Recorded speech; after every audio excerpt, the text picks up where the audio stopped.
Nokian's standardized tyre label covers three important tyre characteristics: fuel efficiency, wet grip, and external rolling noise.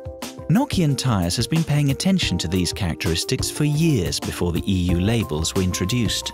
Nokia-renkaat testaa huomattavasti laajemmin sekä kesärenkaita että talvirenkaita, useita satoja erilaisia testejä per rengas, eli huomattavasti laajemmin, mitä tämä uusi EU-rengasmerkintä ilmentää. The company uses over 300 different standard tests and also performs additional tailor-made tests when necessary. Tests are used to continuously develop the tyres. Erityisesti kesärenkaiden kohdalla tämä helpottaa huomattavasti. Tämä on hyvä merkintä kesärenkaille ehdottomasti ja tietyllä lailla yksinkertainen ja varmasti helpottaa kyllä kuluttajan. Kuluttajan tulisi rengasta ostaessaan huomioida, että nämä 3 kuvattua kriteeriä eivät tokikaan ole ainoat sen renkaan ominaisuudet. Ja esimerkiksi rengastesteistä, valmistajien nettisivuilta ja asiantuntevalta rengasmyyjältä saa huomattavasti lisätietoa ominaisuuksista, jotka vaikuttavat juurikin niihin olosuhteisiin, joissa kuluttaja rengastaan aikoo käyttää.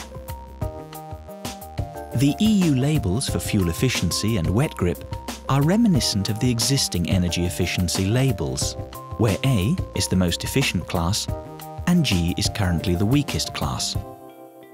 External rolling noise is described using a decibel reading and 1, 2 or 3 sound waves. All tyres have a similar label, so they are easy to compare. This way, everyone can find a suitable tyre. Uuden EU-rengasmerkinnän paras puoli loppukuluttajan kannalta on, että pystyy helposti vertailemaan eri renkaita rengasmyymälässä ennen ostopäätöstä.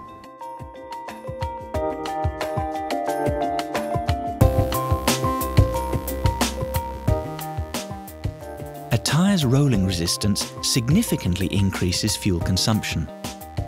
Throughout its existence, Nokian Tyres has paid particular attention to this and developed tyres that conserve energy.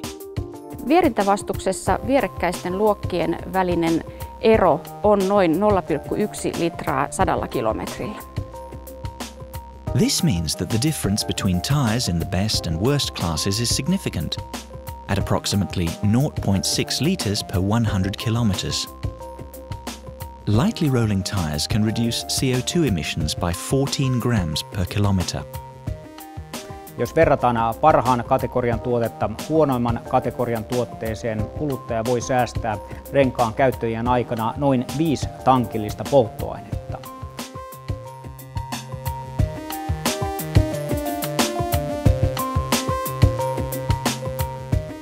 The EU labels indicate tyre noise in decibels. Special wave patterns are used to indicate whether the noise level of the tyre exceeds the type approval limit, is within the type approval limits, or is over 3 decibels quieter than required by the type approval. Renkaan meluun vaikuttaa luonnollisesti kulutuspintakuviointi, lamellointi, urat, käytettävä kulutuspintasekoitus ja rakenne. Melu on tosiaan, siinä mitataan renkaan ulkomelua, eli siinä voi ehkä kuluttaja ymmärtää väärin. Ei mitata auton sisämelua, vaan sitä ulos välittyvää tämmöistä ympäristömelua, mikä on tärkeä asia, kun halutaan saada hiljaisempia renkaita ja tätä ympäristöä hiljaisemmaksi. Mutta tämä renkaan sisämelu on hivenen eri asia ja se ei välttämättä ihan yksi yhteen korrellu tämän ulkomelun kanssa.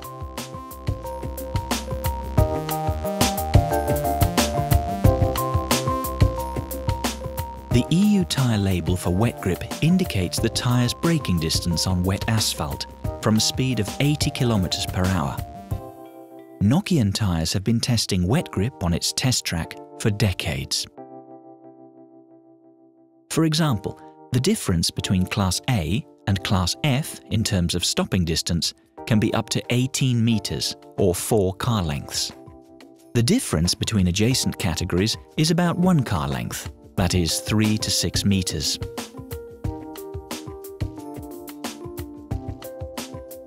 Märkä pito on totta kai oikeastaan ainoa turvallisuuselementti tässä arvosteluasteikossa, että aina mitä parempi märkäpito on, sen turvallisempi rengas on tietysti märällä pinnalla.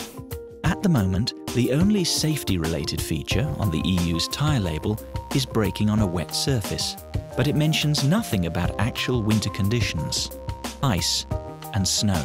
Nokian Tyres emphasises the importance of selecting the correct tyres for winter conditions. Nokian renkaat haluaa tuoda kuluttajien tietoisuuteen renkaan tärkeät talviominaisuudet, joihin kuuluu tietenkin jää- ja lumipito ja renkaan käytös sohjossa ja yleinen ajettavuus talviolosuhteissa. The EU tyre labels are a sum of three factors: fuel economy, wet grip, and external rolling noise. A buyer can use the labels to make a decision that is essentially a compromise between the different features. However, Nokian Tyres wishes to emphasise that although the new labels make it easier to compare the different tyre models, you should still study the tyre tests in motoring magazines when selecting a tyre. The tests compare dozens of different characteristics. You can also consult professional tyre retailers.